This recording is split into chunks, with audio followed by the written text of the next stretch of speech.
आवाज आ रहा है संगीत के बारे में। देखिए, इस काल में भारतीय व पश्चिमी दोनों संगीत भारत में प्रसिद्ध थे। इस काल में भारतीय संगीत और पश्चिमी संगीत भारत में दोनों प्रसिद्ध था। मतलब भारत में जो संगीत था, सॉन्ग, और जो पश्चिमी सभ्यता से जो आया था, ये दोनों फेमस हो गया था। यहाँ पर भारतीय संगीत के दो भाग थे। भारतीय संगीत को कितने भागों में बांटा गया था? दो भागों, हिंदुस्तानी संगीत और कर्नाटक संगीत। पूछा जाएगा आपसे कि भाई भारतीय संगीत को कितने भागों में बांटा गया था, तो दो भागों में। एक तो हो गया आपको हिंदुस्तानी संगीत और दूसरा जो हो गया कर्नाटक संगीत, है ना। ये याद रखिएगा। हम लोग कहां तक पढ़े थे?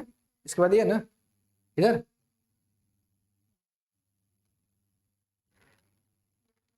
ऊपर ये, चलिए एक नोट पॉइंट याद रखिएगा। बंगाल में रविंद्र संगीत अत्यंत लोकप्रिय था।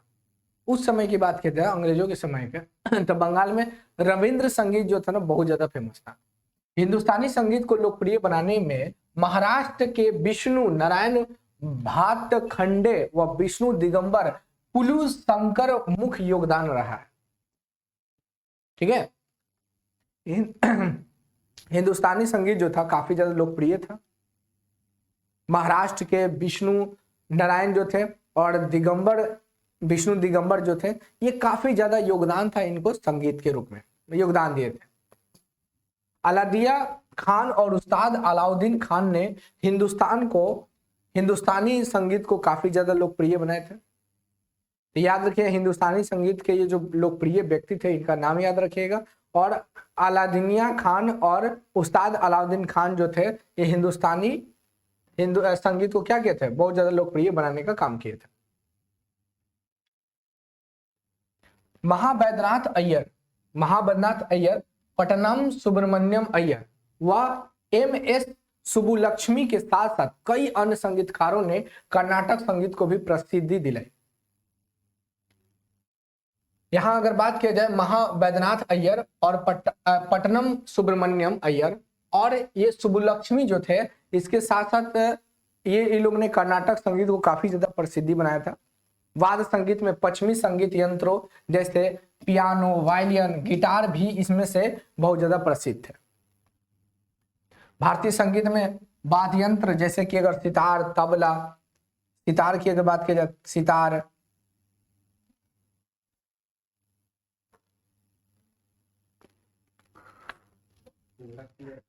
पूरा क्लियर करे पड़ेगा जी। हाय हाय हाय, आ जाइए सर, इधर आइए। भारतीय संगीत में क्या क्या हम लोग को फेमस था? भारतीय संगीत में तो सितार, तबला और तानपुरा, ये जो था ना बहुत ज्यादा फेमस था भारतीय संगीत के लिए। बहुत ज्यादा, काफी ज्यादा प्रसिद्ध ये था, काफी ज्यादा प्रसिद्धि इसमें लाया गया था। वहीं अगर बात किया जाए, देखिए यहाँ पे कुछ नोटफोन, ग्रामोफोन रिकॉर्ड के आविष्कार शाही दरबार के बाहर संगीत कंदकानों को संगीत उपलब्ध कराया था। ये देखिए, ये ग्रामोफोन है। ये क्या है? ग्रामोफोन। आप लोग देखे होंगे एकदम गोल सा ऐसा रहता है, चक्री के जैसे घूमते रहता है, ये आवाज करता है, तो ये ग्रामोफोन था। हाँ, गाना बजेगा, नहीं बजता रहता, देखते होंगे आप लोग पुराने वाला फिल्म में, ऐसे लगा दिया, ऐसे गोल गोल घूमता रहता है, ऐसे लगा दिया, बस बज रहा। हाँ, नृत्य की अगर बात किया जाए तो प्राचीन काल में नृत्य सामान्यतः मंदिरों और शाही दरबारों में प्रस्तुत किया जाता था। नृत्य जो डांस था ना, वो दो जगह फेमस था। एक तो आपको कहा, शाही दरबार में, राजा महाराजा के दरबार में, और दूसरा कहा, तो मंदिरों में। मंदिरों में भी डांस किया जाता था। ब्रिटिश काल में समाज सुधारकों देवदासी जैसे प्रथा के विरुद्ध अभियान चलाया। इस प्रथा में देवदासियों को मंदिर में शोषित होना पड़ता था। धीरे धीरे शास्त्रीय संगीत की विभिन्न विधाएं भी ये स्टार्ट हो गया। धीरे धीरे बहुत सारा संगीत आ गया। आज देखते हैं एक से एक संगीत आ गया है। डांस आ गया, हिप हॉप, पॉप, कुछ कुछ तो होता है डांस, है ना, बाराती डांस, नागिन डांस, एक से एक डांस होता है। ये सब डांस देखने के लिए हम लोग को मिला। धर्मनिरपेक्ष विद्याएं का क्या हुआ, ये स्टार्ट हो गया। मतलब कोई भी डांस कर सकता है, कोई भी डांस कर सकता है, कोई भी अपना कला को दिखा सकता है कि नहीं। कलाकार लोग अपने क्या करते हैं, कला को दिखाते हैं। 19वीं शताब्दी में चिन्ना शिवनंदन, पोन्ना, वेडिवेलु, तंजाउर के निवासी 4 भाई थे। ये 4 भाई थे। तंजाउर आपको तमिलनाडु में पड़ता है, तमिलनाडु में पड़ता है, याद रखिएगा, तमिलनाडु में पड़ता है। तो 19वीं शताब्दी में चिन्ना, शिवनंदन, पोन्ना, वेडुवेलु, ये सब 4 भाई जो थे ये कहाँ के थे? तंजाउर के थे। इस बंधुओं ने तमिलनाडु की एक नृत्य विद्या भारतनाट्यम को पुनर्प्रहासित किया था। भारतनाट्यम याद रखिएगा कहाँ के डांस है? तमिलनाडु का भारतनाट्यम। ठीक है। क्वेश्चन पूछेगा कि भाई इसको पूरी तरह से मतलब फेमस किसने किया? तो ये 4 भाई, तंजाउर के 4 भाई थे, चिन्ना, शिवनंदन, पोन्ना, वेडुवेलु। ये चारों जो थे ना, ये चारों भारतनाट्यम को क्या किया? बड़ा प्रसिद्धि दिलाए थे। 20वीं शताब्दी में बात करें तो रुक्मणी देवी ने अरुणदेल कला क्षेत्र की स्थापना की। इस संस्थान ने भारतनाट्यम को एक मंचीय कला के रूप में प्रदान किया था। एक मंचीय कला के रूप में प्रदान किया था। अन्य नृत्य विद्याओं में आंध्र प्रदेश, कुचिपुड़ी, केरल और कथकली, उत्तर भारत का कथक, मणिपुरी, ये सब भी देखने के लिए मिला था। ये सब ये क्या है? दक्षिण भारत की है। क्वेश्चन पूछा जाएगा आपसे कि कुचिपुड़ी कहाँ का डांस प्रसिद्ध है? आंध्र प्रदेश का। कहाँ? कुचिपुड़ी कहाँ का? आंध्र प्रदेश का है। समझ में आ रहा ना? चलिए, केरल का देखिए कथकली, भारतनाट्यम, कथकली, भारतनाट्यम, कुचिपुड़ी, आंध्र प्रदेश। अब मणिपुरी मणिपुर में है ना? तो ये सब आप डांस याद रखिएगा। इसके बाद ये है ना ऊपर में, इधर इधर ये, चलिए याद रखना है आपको। भारत में मोहिनीअट्टम भी प्रमुख है नृत्य। मोहिनीअट्टम जानते हैं कैसे डांस होता है? नहीं जानते? आइए, कमर पे ऐसे एगो हाथ रखे, एगो ऐसे हाथ रखे, ऐसे डांस होता है। नहीं देखे आप लोग? नहीं देखे? ये मोहिनीअट्टम नहीं देखे तो हम क्या करें? नाच के थोड़ी दिखाएंगे, कोई बात। हाँ देखिए, ये आंटी दिखा रही है, यहाँ दिख रहे हैं ना? बंगाल में रविन्द्रनाथ टैगोर ने अनेक नृत्य नाटकों की भी रचनाएं की थी। बंगाल में रविन्द्रनाथ टैगोर जी जो थे, ये बहुत सारे नाटकों, नृत्य की रचनाएं किए थे। उन्होंने एक नई नृत्य शैली रविन्द्र नृत्य का विकसित किया था। रविंद्र नृत्य के उदय शंकर ने परंपरागत भारतीय तकनीकों को पश्चिमी शैली के साथ मिश्रित करके एक नई शैली निर्मित की है। निर्मित किए हैं। उन्होंने भारतीय पुराणों, वर्तमान राजनीतिक मुद्दों को मिश्रित करके नई विषय वस्तु को तैयार की। अल्मोड़ा में उन्होंने एक नृत्य केंद्र भी स्थापित किया था। बहुत सारा मिश्रित अर्थ अब आ गया है, देखते नहीं है? मिश्रित डांस देखे हैं कि नहीं? बाराती डांस, सब एकदम बाराती डांस देखे? मिश्रित डांस है, जैसे तैसे कर देता है। ये स्टेप मारे, स्टेपो मार देगा क्या? नागिन के तो लौटाई हो जाएगा। मिश्रित डांस है ना? तो मिश्रित डांस भी आ गया है। ये देखिए, आंटी यहाँ डांस कर रही है, ये देखिए, ये ऐसे क्या चलिए, वास्तुशिल्प ना, ये ना वास्तुशिल्प क्या होता है? देखिए यहाँ पर, वास्तुकला ने औपनिवेशिक भारत की भवन निर्माण कला को अत्यंत प्रभावित किया था। यह प्रभाव तत्कालीन भवनों पर दिखाई देता है। उन्होंने अनेक विशाल भवन उन नगरों को बनाए गए जो स्वयं द्वारा स्थापित किए गए थे। वास्तुकला, सबसे ज्यादा वास्तुकला का स्वर्णिम किसे कहा जाता है? मुगल काल में वास्तुकला का स्वर्णिम शाहजहां। बहुत एक से एक बिल्डिंग को बनवाया था शाहजहां। बिल्डिंग अलग अलग एकदम, फोर्ट, किला बनवाया था, ताजमहल, लाल किला, जामा मस्जिद, ये सब बनवाने का काम किया था, है कि नहीं? तो आज भी आप भवन निर्माण में ये सब देखने के लिए मिलता है आपको, मिलता है कि नहीं? उन्होंने क्या किया? हिंदू इस्लामिक व यूरोपीय शैलियों के मिश्रण से एक नए भवन निर्माण शैली का जन्म दिया। भवन निर्माण के पीछे उनका उद्देश्य मुख्य रूप से स्मरणीय भवनों का निर्माण करवाना था, जो कि ब्रिटिश साम्राज्य की कृति प्रदर्शित करती है।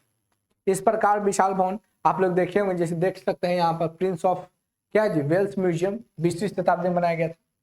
है ना। चलिए यहां देखते हैं हम लोग,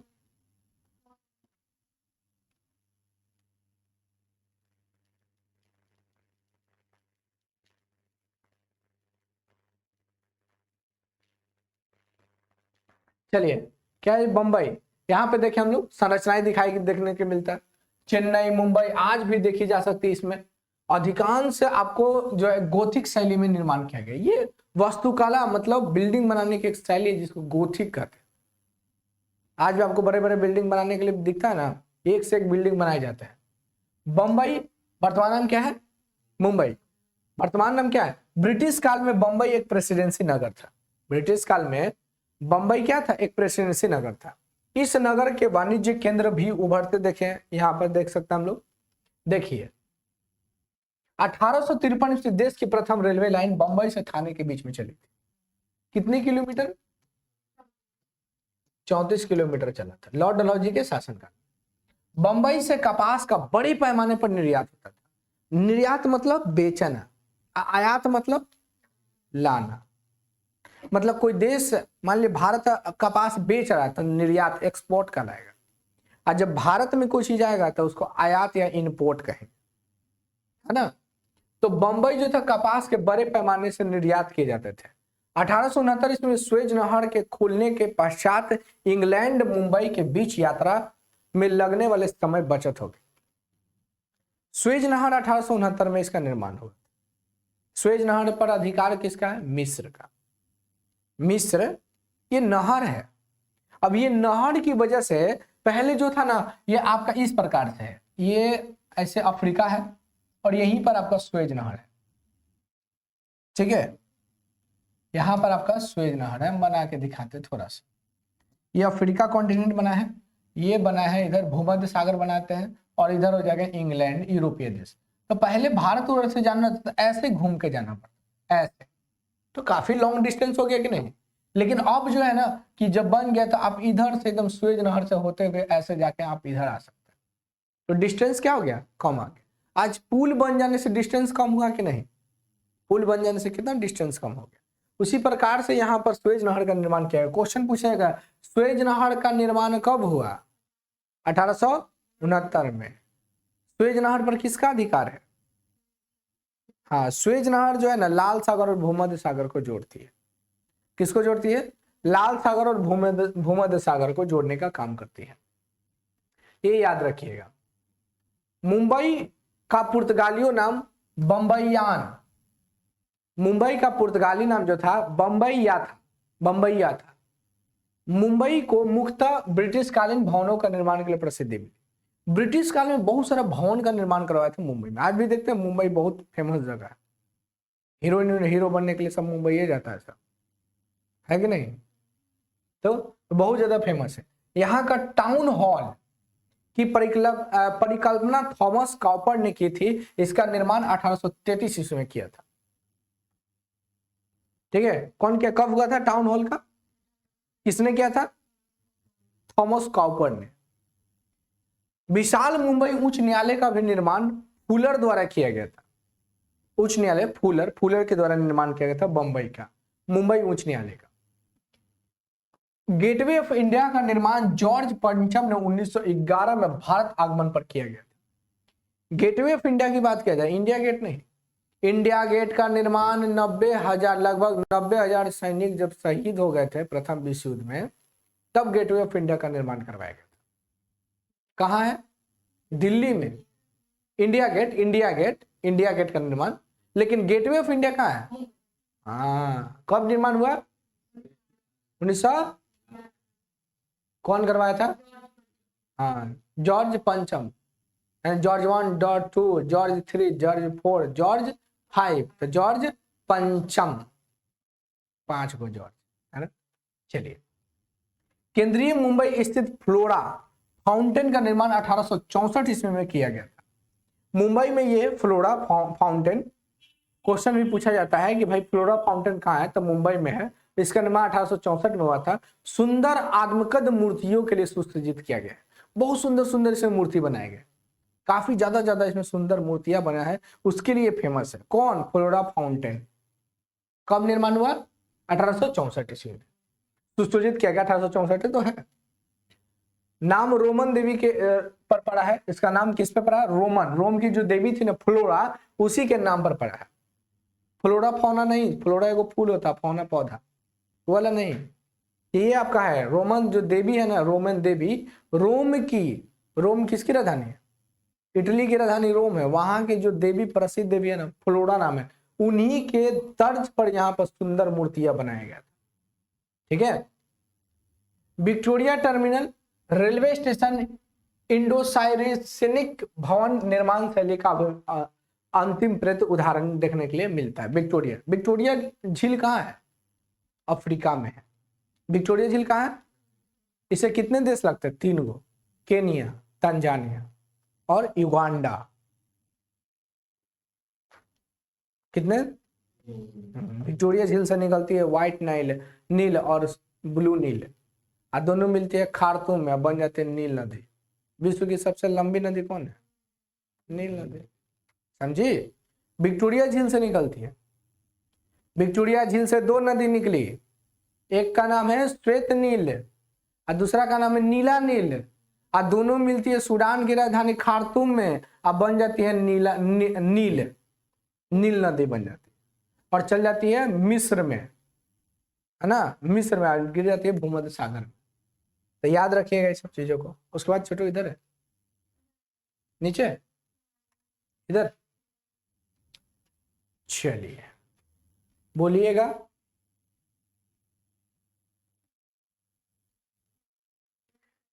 ये चलिए, प्रिंस ऑफ वेल्स म्यूजियम जो है, इसका निर्माण 20वीं शताब्दी में किया गया था। मद्रास की बात किया जाए, मद्रास का वर्तमान नाम क्या है? मद्रास का वर्तमान नाम चेन्नई एक्सप्रेस। नाम सुने तो होगा, नाम तो आपने सुना ही होगा, फिल्म का नाम है। मद्रास प्रेसिडेंसी नगर के रूप में फोर्ट सेंट जॉर्ज सीमावर्ती पर्वतीय क्षेत्रों में विकसित हुआ है। 3 गो प्रेसिडेंसी था अंग्रेजों का, मेन कौन कौन? मद्रास, बंगाल, बंबई, 3 गो था, है ना। उपनिवेशिक काल में अनेक यहाँ पर इंडो सैनिक स्मारकों मद्रास में निर्माण कराया गया। उस समय तो हम लोग गुलाम थे, उसमें बहुत सारी चीजों का निर्माण अंग्रेजों ने करा था। आज भी अंग्रेजों का निर्मित किए हुए चीज अभी स्थित है ना। याद रखिए, मद्रास ब्रिटिश शैली में निर्मित अनेक भवन स्थित है ना, बहुत सारा भवन है, आप देखने के लिए मिल सकता है। एक मद्रास यूनिवर्सिटी है। मद्रास यूनिवर्सिटी भवन खास करके किसके लिए प्रसिद्ध है? देखिए, मद्रास यूनिवर्सिटी का भवन खासकर उसका सीनेट प्रतिष्ठ ब्रिटिश वास्तुशास्त्री रॉबर्ट फैलोस चिसमोस की परिकल्पना में जिसे 1869 में बनाया गया था। ये सब उतना इंपॉर्टेंट आपका नहीं है, ठीक है, ये सब उतना इंपॉर्टेंट नहीं है। प्रेसिडेंसी कॉलेज, चेन्नई उच्च न्यायालय, Egmore railway station, Chepauk cricket stadium, ये रिपन बिल्डिंग जिसमें चेन्नई नगर निगम का निर्माण किया। क्वेश्चन पूछा जाएगा आपसे कि प्रेसिडेंसी कॉलेज, चेन्नई उच्च न्यायालय, ये सब कहाँ है? तो चेन्नई में होगा, है ना। ये सब कहाँ है? चेन्नई में है, ठीक है, याद रखिएगा। ये सब उतना ज्यादा आपका इंपॉर्टेंट टॉपिक नहीं है। देखिए, रिबन बिल्डिंग याद रखिएगा, चेन्नई में है। ये आप जाइएगा ना, आप देख सकते हैं, हम देखे, हम गए थे चेन्नई में, इसको देखे थे, आप देख सकते हैं यहाँ जाके।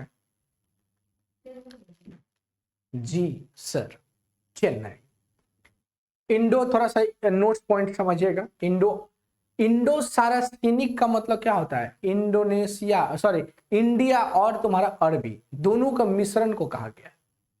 शैली जिसमें इंडो गोथिक या मुगल गोथिक शैली भी इसको कहा गया। एक वास्तुशिल्पीय आंदोलन था जिसका आरंभ 19वीं शताब्दी के अंतिम वर्ष में ब्रिटिश वास्तुशास्त्रों ने किया था।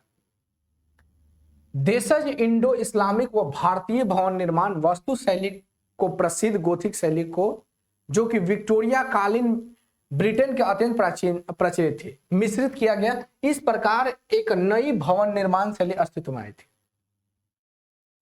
है ना। इस प्रकार से एक नई भवन जो था ये अस्तित्व में आया था। चलिए, अध्ययन हम लोग पढ़ते हैं गोथिक वास्तुकला क्या होता है, गोथिक वास्तु शिल्प क्या होता है, इसके बारे में थोड़ा सा समझना है, ज्यादा नहीं। गोथिक भवन का निर्माण शैली मध्यकाल में विकसित हुआ था। मध्यकाल में मिडाइवल के समय में गोथिक कला स्टार्ट हुआ था। इसमें बहुत सारा बनाया गया था। इसको रोमन वास्तुशिल्पकार के नाम से भी जानते हैं। गोथिक निर्माण शैली को फ्रेंच शैली के नाम से भी जानते हैं, या इसको ओपस फ्रांसीसिस के नाम से भी जानते हैं। गोथिक शैली जो है, गोथिक शैली, इसको फ्रेंच शैली के नाम से भी जानते हैं। किस शैली के नाम से? फ्रेंच शैली के नाम से भी जानते हैं। इसमें देखो क्या कैसे बनते हैं, नुकीले चाप बनते हैं, धारी और पटीदार चापिये छत बनते हैं, उठे हुए पुस्ते बनते हैं, एकदम नुकीली बिल्डिंग टाइप से बनेगा, जब जाके ऐसा नुकीला हो जाए तो गोथिक शैली है। ऐसे बिल्डिंग बना जाके नुकीला हो गया, है ना। नहीं हम लोग भी बनाते हैं, घर देखते हो ऐसे बनाते हैं, या बचपन में ऐसे चल पीछा थक लो, ये ऐसे कर ले, या यहाँ से दरवाजा बना बना हो गया, यहाँ ये चटके बैठा दे, है ना, यहाँ से ऐसे कर दो, ये घर ऐसे बोलते हो ना, यही है गोथिक शैली। इसमें क्या देखे हम लोग कि नुकीले नुकीले इसमें बनाए जाते हैं। गोथिक वस्तु का यूरोप में बड़े पैमाने पर इसका प्रयोग होता है। सबसे ज्यादा ये फेमस कहाँ है? यूरोप में। कहाँ? यूरोप में है। और भी है छोटे, खत्म हो गया? अच्छा इधर होगा ना।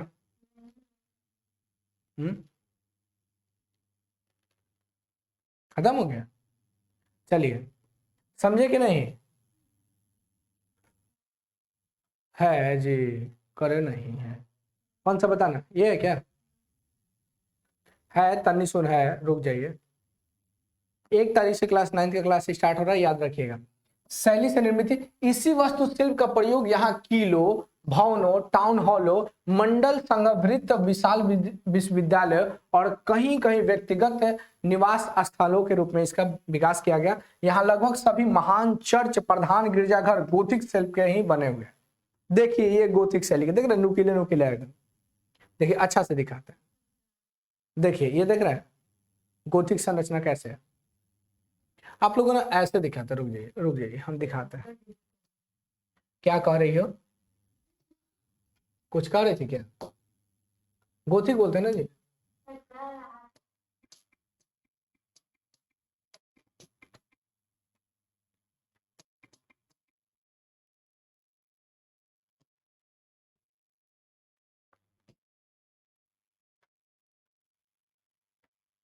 हाँ ये देखिए गोथिक से लिखे।